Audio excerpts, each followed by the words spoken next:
We have had kids who have been physically abused, sexually abused. We have families in poverty.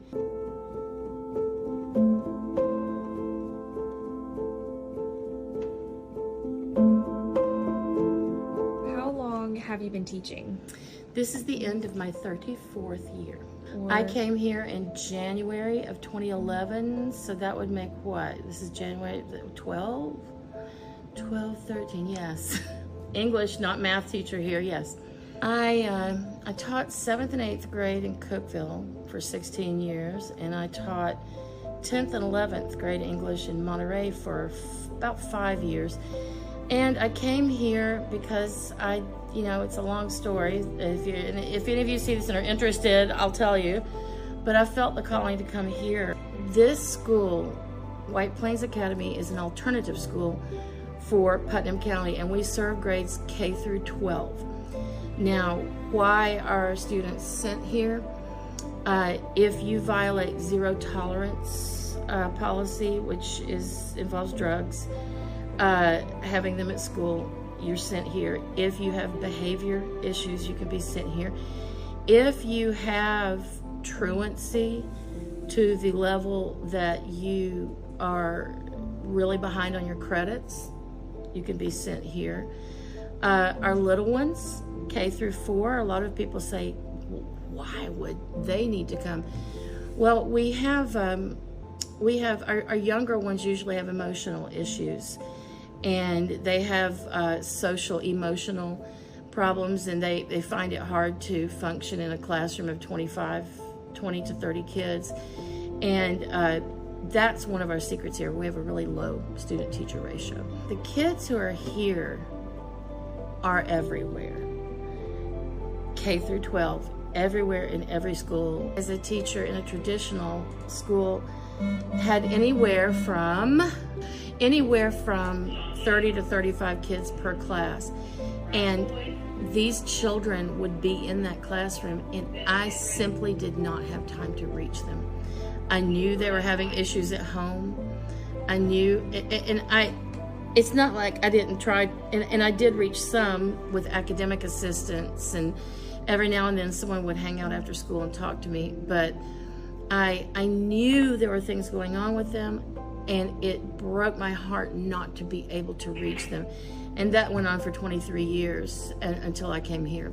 But here, we're able to, I can actually, if I sense, our biggest class, our class limit is about 12. And I can get the temperature of a classroom. And if something is happening with an individual, I can see that individual later in the day. I can send that individual to their person, which might be another teacher or our SRO or someone in the office, or our counselor, of course, to let them cool off or talk. And it's very easy to help them make up work. If there is a vibe that the whole class is upset or having trouble, we can just stop what we're doing, and I can just sit and say, what's happening, let's talk. And it's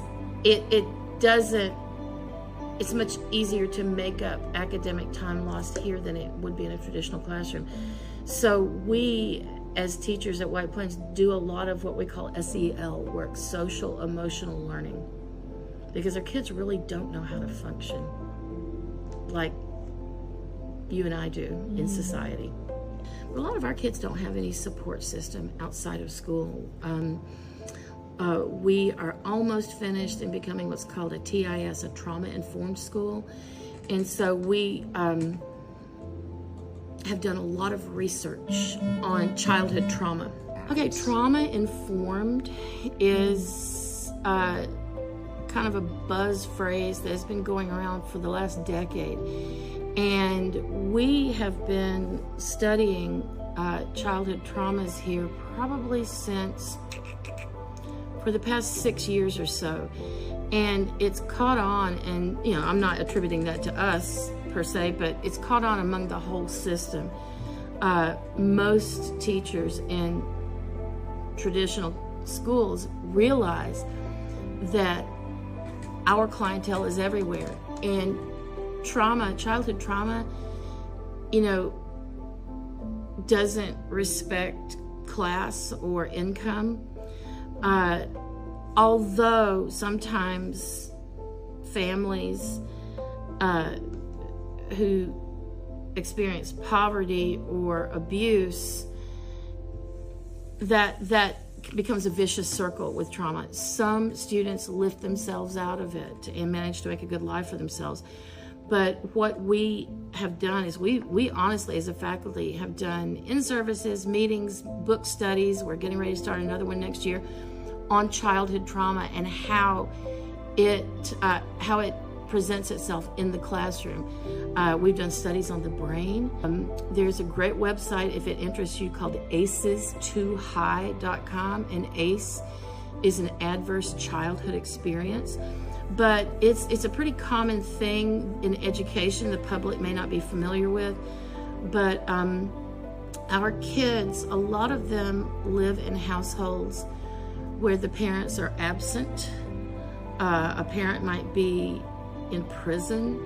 They might be living with an adult cousin or a grandparent or an aunt or an uncle.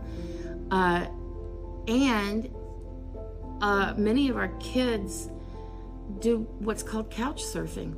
They'll spend the night 2 or 3 different places a week, not because they don't have a home, but because there's no one there to enforce or make them feel supported, which is an actual adverse childhood experience, not feeling supported at home.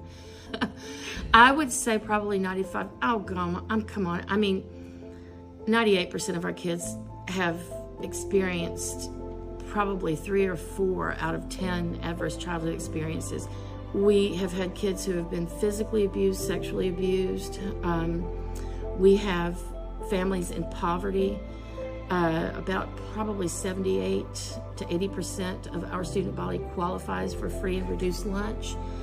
But what our goal is to get them to be, and I know this is a cliche, productive members of society. We want them to, whatever their choice is when they get their first of all, we want them to get a high school diploma. And next, if their choice is to go to work, we want to get them prepared to deal with other people in a work environment. If they choose to go to a community college like Vol State, or if they plan to go to a technical school like Tennessee College of Applied Technology, TCAT in Livingston, we want to encourage them to be able to function as adults.